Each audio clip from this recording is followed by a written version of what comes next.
ఇక డీటెయిల్స్ లోకి వెళ్తే గడిచిన 100 రోజుల్లో కూటమి ప్రభుత్వం ప్రజలు హర్షించే విధంగా ప్రజా పరిపాలన అందించడం జరిగిందని కాకినాడ సిటీ ఎమ్మెల్యే వనమాడి కొండబాబు పేర్కొన్నారు. కాకినాడ సినిమా రోడ్లో గల అన్నదాన సమాజంలో 27, 28, 29, 31, 32 డివిజన్లలో ఇది మంచి ప్రభుత్వం కార్యక్రమం జరిగింది. ఈ కార్యక్రమంలో సిటీ ఎమ్మెల్యే వనమాడి కొండబాబు పాల్గొని మాట్లాడుతూ 100 రోజుల్లో హర్షించే విధంగా కూటమి ప్రభుత్వం పరిపాలన అందించామని, గత ప్రభుత్వం నవరత్నాల పేరుతో ప్రజలను పూర్తిగా దగా చేసిందని, రాష్ట్రాన్ని అప్పుల్లో ముంచేసిందని అన్నారు.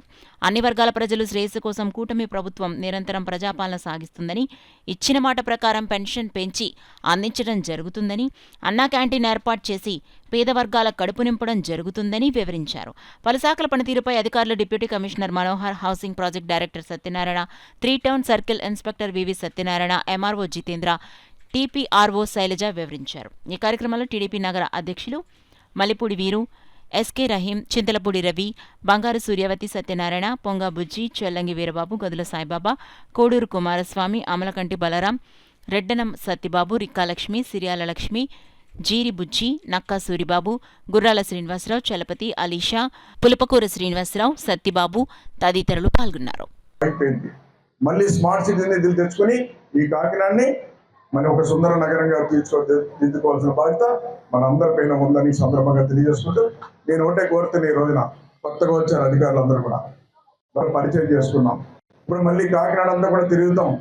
అందరు అధికారులు అన్ని డివిజన్కి వస్తాం. మళ్ళీ నేను అందరూ కలిసి వచ్చి ఎక్కడ ఏ సమస్యలు ఉన్నాయో అడిగి తెలుసుకుని ఆ సమస్యలన్నీ కూడా నోట్ చేసుకుని ఈ కాకినాడని ఒక యాక్షన్ ప్లాన్ తయారు చేసుకుని మళ్ళీ కాకినాడని రాష్ట్రంలోనే నంబర్ 1 కాకినాడగా మళ్ళీ స్మార్ట్ సిటీని మనం తయారు చేసుకుందామని కూడా ఈ సందర్భంగా తెలియజేసుకుంటాం.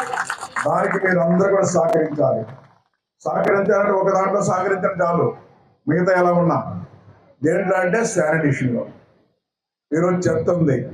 ఈరోజు మనం ఇప్పటికే చాలా అవేర్నెస్ వచ్చింది. ఇదివరకు బయట ఇప్పుడు మనం తడి చెత్త పొడి చెత్తకి ఏదైతే మనం బాక్స్ ఇస్తామో అందులో వేస్తున్నారు, బాగానే వేస్తున్నారు. కొంతమంది అయితే రోడ్డు పక్కన వేసేస్తున్నారు, ఎక్కడ పడితే అక్కడ వేస్తున్నారు, ఇబ్బందికరమైన పరిస్థితులు వస్తున్నాయి. కొంతమంది కాలువలు వేసేస్తున్నారు. చూసాం మన డ్రైన్లు, కొత్తపేట మార్కెట్ డ్రైన్ చూసాం. డ్రైన్ అంతా చెత్తతోనే ఉంది. అన్ని ఎవరు వేసినాయి? మనోళ్ళు వేసినాయి. డ్రైన్ కదలలేదు ఎక్కడ కూడా. నేనేమంటానంటే డ్రైన్లో ఎక్కడ చెత్త వేయకండి. 25 మళ్ళీ ఒకసారి చెప్తానండి.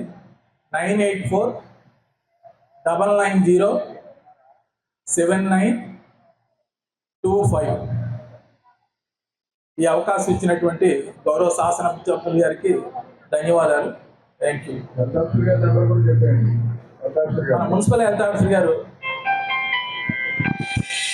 99494 మున్సిపల్ హెల్త్ ఆఫీసర్ గారి నెంబర్ అండి.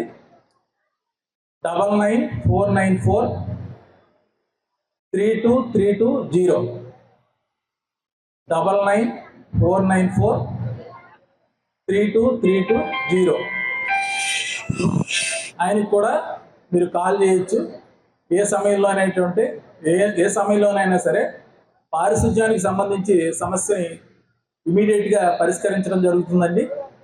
అలాగే జనన మరణ ధృవీకరణ పత్రాలకు సంబంధించినటువంటి సమస్యలను కూడా ఇమీడియట్గా పరిష్కరించడం జరుగుతుంది. ఎవరైనా సరే తప్పు చేస్తే అది మనవారైనా సరే చట్ట ప్రకారం అది శిక్షించాల్సిందేనే మనస్తత్వం కలిగిన కొద్దిమంది చాలా అరుదుగా ఉంటారు. అటువంటి వాటిలో మన ఎమ్మెల్యే గారు ఒకరు.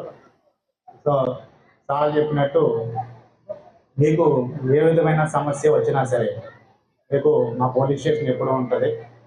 మీరు ఎనీ టైం ఎప్పుడైనా సరే మీరు ఫోన్ చేయొచ్చు. ఇదివరకు కూడా మనం చూసాము. ఇప్పుడు కొన్ని సంస్కరణలు కూడా పోలీస్ డిపార్ట్మెంట్లో రావడం జరిగింది. మీకు ఇమ్మీడియట్గా రెస్పాన్స్ ఇవ్వడానికి డైల్ 100 నెంబరు, అలాగే 112 ఈ నెంబర్స్ గుర్తుపెట్టుకోండమ్మా. 100, 112. మీరు ఇది ఫోన్ చేసిన వెంటనే ఇమ్మీడియట్గా సార్ ఇది మనం 6 నిమిషాల నుంచి 8 నిమిషాల్లో మనం సంఘటన స్థలానికి వెంటనే చేరుకోవడం జరుగుతూ ఉంది. చేరుకుని అక్కడ ఏదైనా వాళ్ళకి ఇబ్బంది అయితే ఆ ఇబ్బందికి కూడా అటెండ్ అయ్యి వాళ్ళని సరైన గైడెన్స్ ఇచ్చి వాళ్ళని అవసరమైతే పోలీస్ స్టేషన్ తీసుకొచ్చి దాని మీద యాక్షన్ తీసుకోవడం జరుగుతూ ఉంది. అలాగే నా నెంబర్ నోట్ చేసుకోండి అమ్మా. 9440